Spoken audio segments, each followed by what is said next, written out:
Okay, let's start with the President Biden saying that it's probably some time to actually get some border security and come to an agreement. Can we start off with your reaction to that? I think he's right. It seems like this is going to fail. You all have promised that it's I going to think fail. you're right. So what do you think the next step here is? I don't know. What happens if Ukraine funding isn't passed this year? What happens if you can't pass funding to Ukraine this year? Then we'll take it up next year. Doesn't it become more complicated in an election year, especially with how I'm more worried about our border than Ukraine. You are. 100%. Have you always felt that way? No. What changed your Just look what's going on at the border.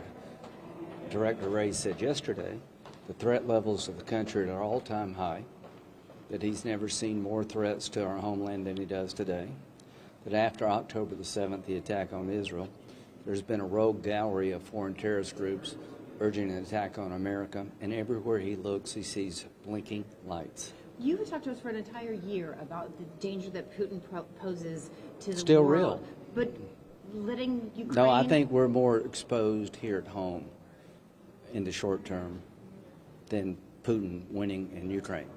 We got to secure our own border. You obviously missed what the FBI director said yesterday. He said he's never seen more threats against America than right now. So, yeah, I'm picking the border has to happen. I'm all for Ukraine. I don't want Putin to win, but I'm more worried about fixing the problem at our border than any single thing. Yesterday was 12,000, the most in the history of the country. Do you think the four leaders should take over the talks? I think we need to get a result that lowers the flow. And it's not that hard. If you're waiting for your asylum claim 4 years from now to be heard, wait outside the country. Stop abusing parole. The numbers will go down pretty quickly. Ukraine's very important. So is Israel. So is Taiwan. But nothing's more important to me right now than securing our homeland that's the most exposed to a terrorist attack and other bad things in modern history. Would you be willing to make just like concessions on parole and asylum in order to get that broader package? Yeah, and I'm willing to do the Afghan Adjustment Act too. Yeah, I mean, yes. I mean, I'm not asking for H.R. 2. H.R. 2 didn't get any Democratic votes. I know what's causing this. Why are so many people coming? They believe if you get here, you never leave. When we release people into the country, it gets back to where they came from. Hey, I'm here in America, you ought to come too. The day that you can't stay in the country is the day this ends. Should lawmakers leave for the year without passing border security reform? I think we should pass border security tonight. You know, whether or not we miss Christmas for that, I'll stay. But I'm not the commander-in-chief. Joe Biden is the commander-in-chief. It's his job to help us secure our nation and help our allies.